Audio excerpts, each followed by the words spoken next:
it's a beautiful day out there, and we do know that spring is coming tomorrow morning at 5:37 a.m. So things are only going to get better from here on in, season-wise. So there's a lot of light here. We can't see anything in the sky, so we're going to dim this and advance the time by an hour to 8 p.m.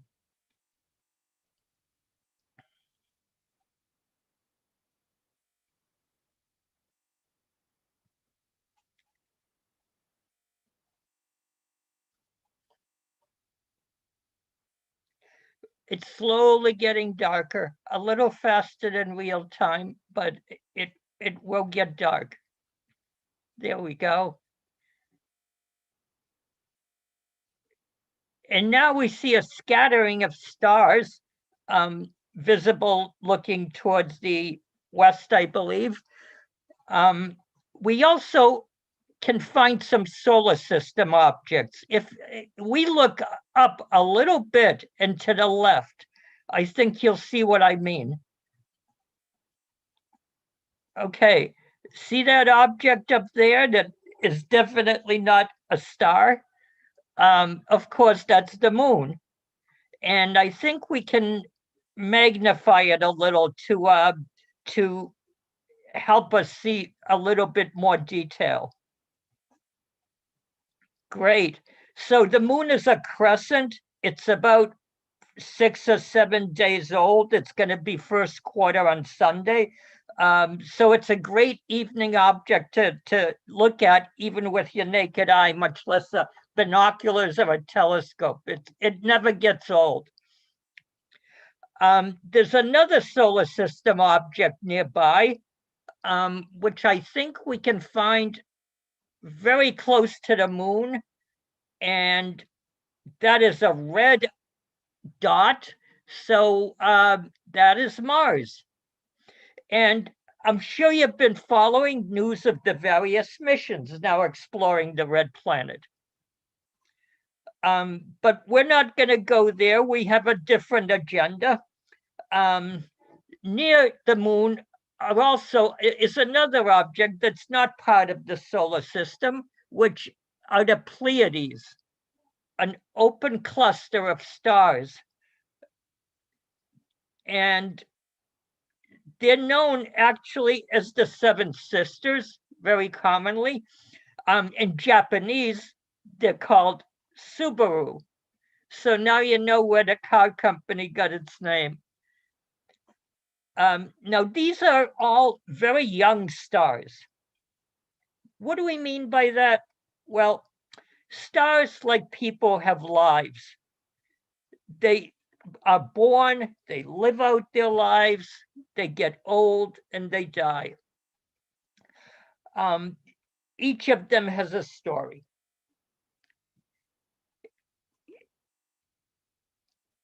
That's the theme of tonight's program, a star's life. In the sky tonight, we're going to be able to see examples of stars at every stage of their lives. In the first step of a star's life, a star is formed from the collapse of a huge cloud of gas, mostly hydrogen, and dust. The new star's energy comes from a process called nuclear fusion that converts that hydrogen into helium. Stars typically form in groups, and the Pleiades are one example of that. All the stars we see in this cluster are the same age. With time, the stars will spread out from the group and follow their own separate paths. So you may be amazed that the Pleiades star cluster is not very old. It's not as old as planet Earth or anything like that. It may only be a few million years old. There are over 1,000 stars in a Pleiades star cluster, but most people can only see 6 or 7 with the naked eye. These are the biggest, brightest stars.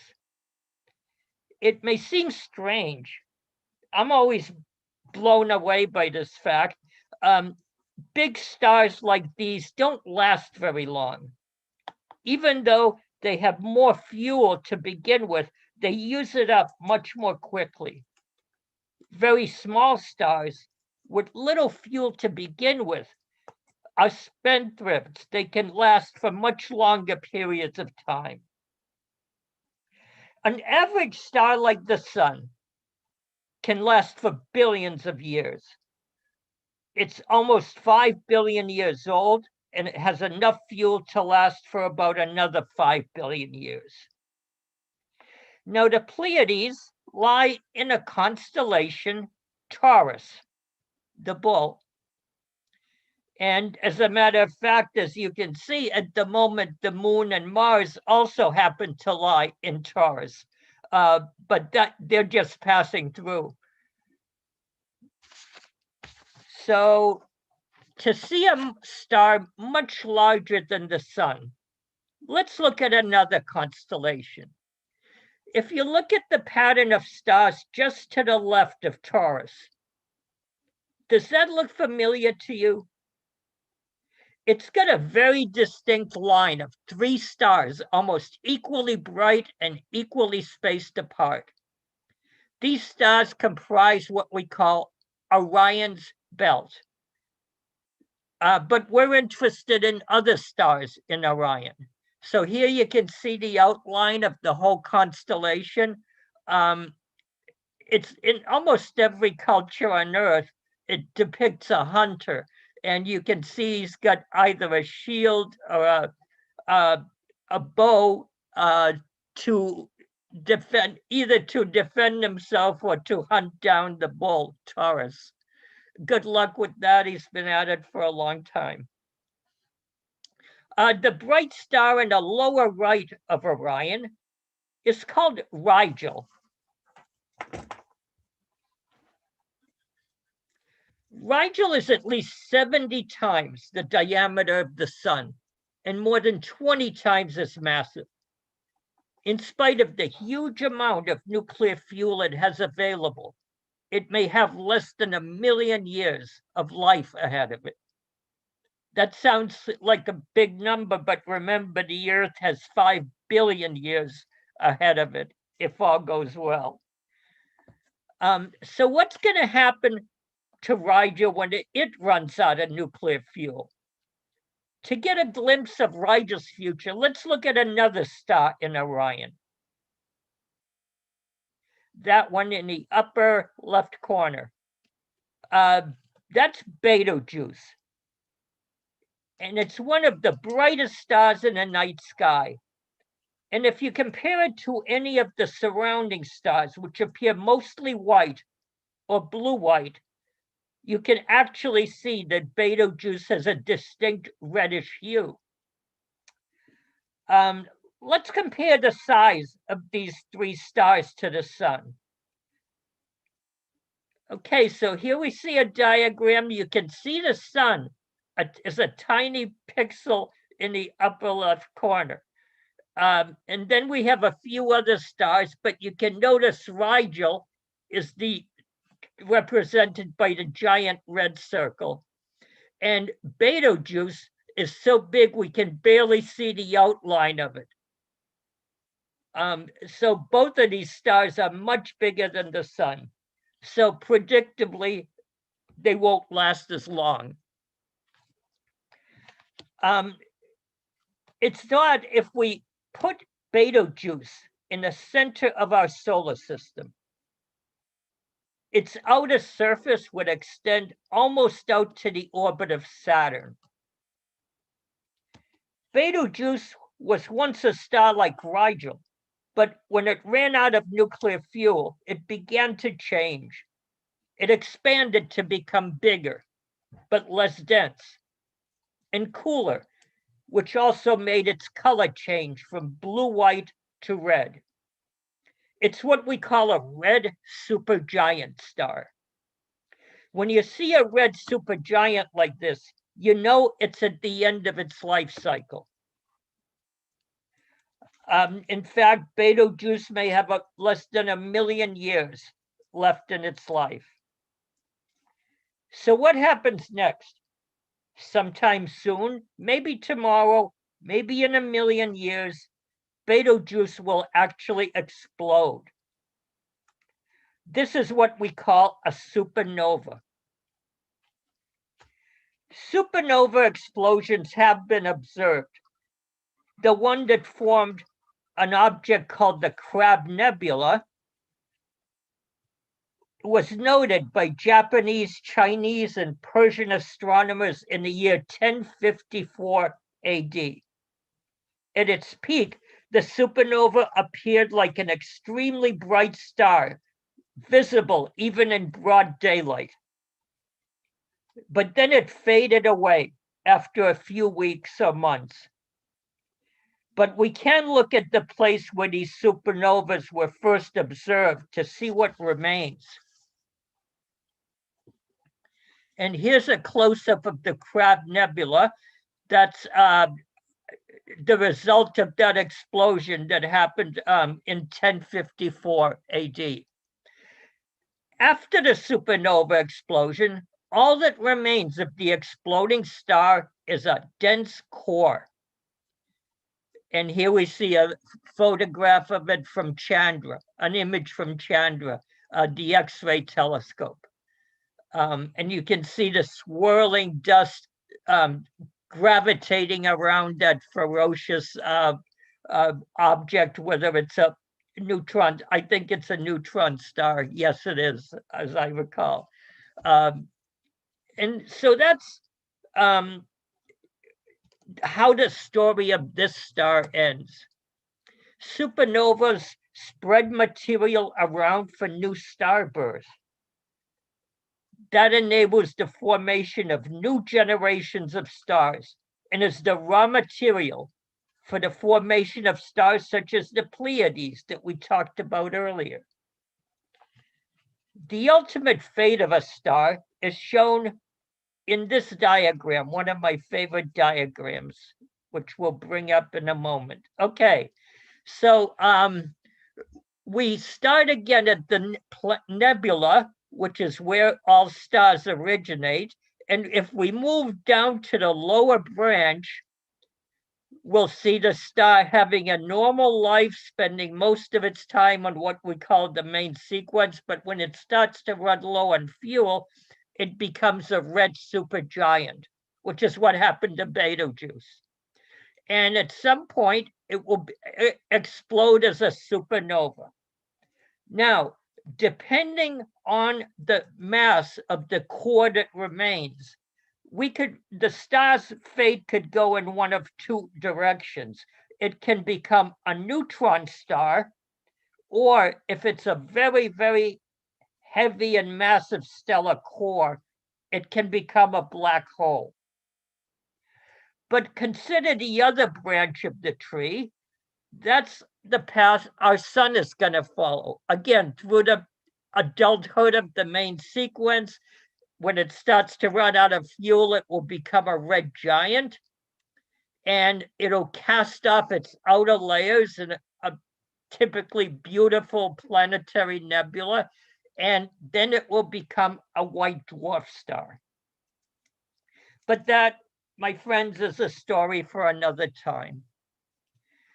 So I think we've discussed this enough, but I'd be happy to answer any questions. I think I see Linda asking, what is a black hole? Well, a black hole happens when you have so much matter, so much stuff compressed together in a very small space that even the force of gravity is so strong that nothing can keep the star from collapsing further and further. Eventually, it will get to a point where it's so small and so dense, and its gravity will be so powerful that not even light can escape from it. And of course, we know light is the fastest thing in the universe. And if light can't escape from the black hole, neither can anything else. So essentially, it becomes a one-way hole to the unknown. We don't exactly even know what's on the other side of a black hole's event horizon, which is what we call the point of no return. I have a question about a white hole from Serena. You know, I've seen them described in theories, but I don't know if one has been found or one exists already. So that's a good question. We don't really see white dwarfs. White. We do see white dwarfs. Okay, I'm sorry. A white dwarf does become a brown dwarf. And that's actually something, or it becomes more appropriately a black dwarf. When all of its energy production and remnant heat and contraction from gravity, when all of those things are done, it emits no more energy and it just becomes a black dwarf. The interesting thing about that is it takes a long time for that to happen. And in fact, we think it may take longer than the edge of the universe. The age of the universe, excuse me. So it's very likely that there are no black dwarfs around anywhere because the universe hasn't been around long enough to allow them to be created. Let's see. I'll answer Tom's question. How much hydrogen gets converted to helium during a star's lifetime? At some point, is there too little hydrogen left to form new stars? Yes. So not all of the hydrogen in a star gets fused into helium. Most of the energy production takes place deep down in a core where there is a lot of hydrogen to begin with, and it gets converted to helium. But once the hydrogen is used up in a core, the star starts burning hydrogen in its outer layers around the core in a thin shell, which gradually expands more and more. So eventually it will create heavier and heavier elements, and those will be scattered into the interstellar medium to form new stars. Let's see. How do we know the sun will burn as long as we discussed? That's from Timothy. Okay, I'll take that question. Well, basically, of course, we haven't been around long enough to see the sun really evolve a lot, but in compensation, we have tons of other stars in the sky. And as we've seen, they're at all different ages and all different steps of evolution. So we can look at stars, which we know quite a lot about, and just extrapolate that to the sun. There are many stars that are like the sun. There are some that are older and older than that, et cetera, et cetera. So we can actually see what happens to a star, the mass of the sun, and it will eventually become a red dwarf, and then a red giant, and then a white dwarf. Let's see. Oh, here's a good question from Lisa. Did the Pleiades form from a nebula? Yes, they did, actually. There's something called a Protoplanetary Disk, and that's formed by a cloud, basically, of gas and dust that is a little denser than the material around it, so its own gravity pulls it in and collapses it to a protoplanet disk. And once that happens, it becomes a place where stars and planets can be created. So there is a nebula.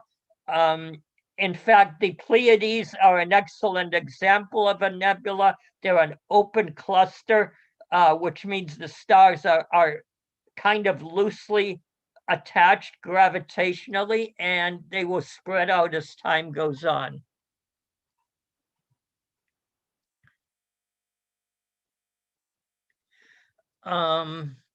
Let's see. Susan is asking, if Jupiter was bigger, would it be a star? Yes, but it would have to be a lot bigger. The minimum amount to generate nuclear energy in a star, the minimum amount of mass would be roughly about 13 to 85 Jupiters. That is what generates the energy in a brown dwarf, which we haven't actually talked about much.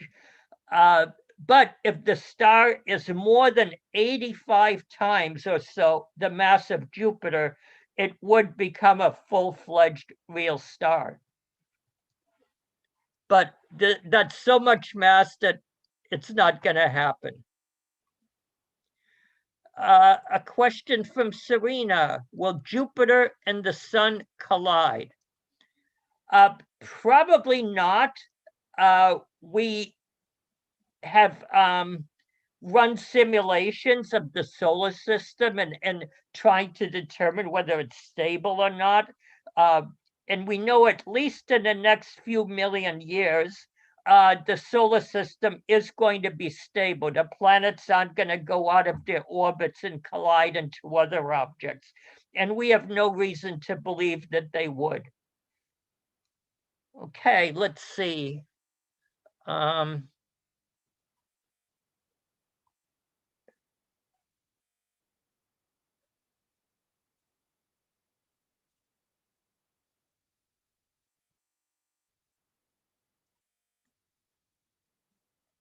I'll answer Leia's question.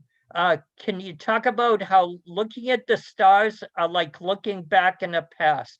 Do you know of a star that we can still see in the night sky that doesn't exist anymore? Great question, Leia. So the reason we're looking into the past is because the further we look, the longer it will have taken light from that object, whether it's a star or a galaxy, to reach us. So we have the nearest galaxy to ours is the Andromeda Galaxy, and that's about 2 million light years away, which means the light from that galaxy set out 2 million years ago and is finally reaching us here on Earth now. So we're seeing it as it was 2 million years ago. But that's a close by galaxy. If the further you go, the greater the distance and the further you see into the past. Do I know of a star that we can still see in the night sky that doesn't exist anymore? Well, we don't, because actually we wouldn't have any way of knowing that. We see things as they happen, and the information comes to us at the speed of light. So, for example, the object that exploded as the Crab Nebula in 1054 AD, we know it's now a neutron star, but it still exists. And actually, you could say that the explosion itself happened 1,000 years ago, roughly, and but we're just getting word of it now as the light starts to reach us from that explosion of a supernova.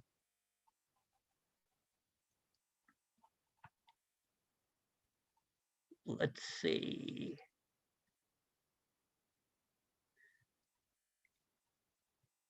do we have other questions?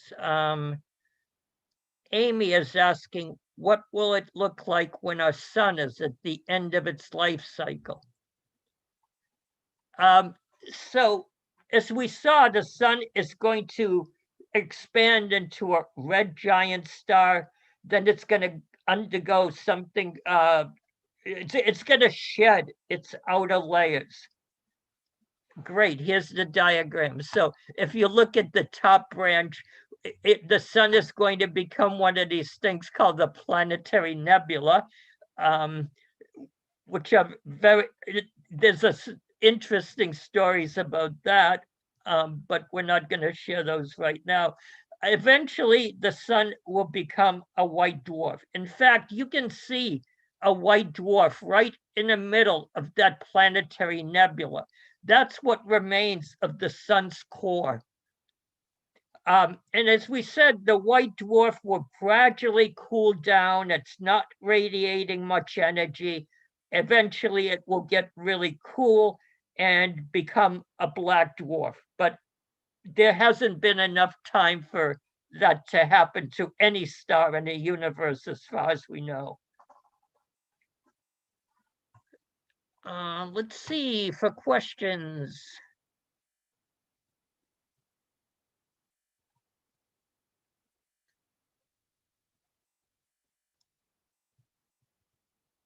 I don't think we have any more that haven't been answered. Do you, Mary? Yeah, great job. A lot of great questions, everyone. Yes. For answering all of those so gamely, John.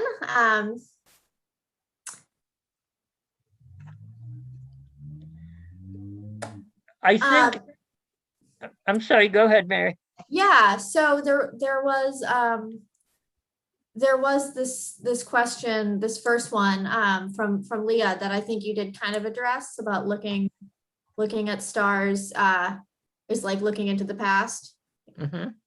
Yeah, and I mean that's an interesting one because there are most likely are stars that maybe have gone supernova.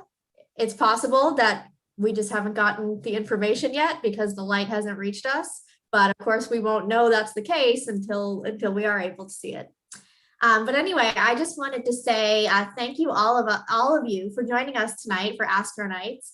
Thank you, John, for stepping into the role for this evening. Next month, we hope you will continue to join us for AstroNights and tell your friends. One of my other colleagues will be taking the reins, and then I'll be back as the voice of AstroNights again in May, and then we will be changing things up for the summer, but there certainly will be more AstroNights during the summer. So thank you everyone for coming tonight. Enjoy the beginning of spring, and we'll see you next month. Those were all great questions, by the way. Thank you very much for making my brain churn and work a little bit. Okay.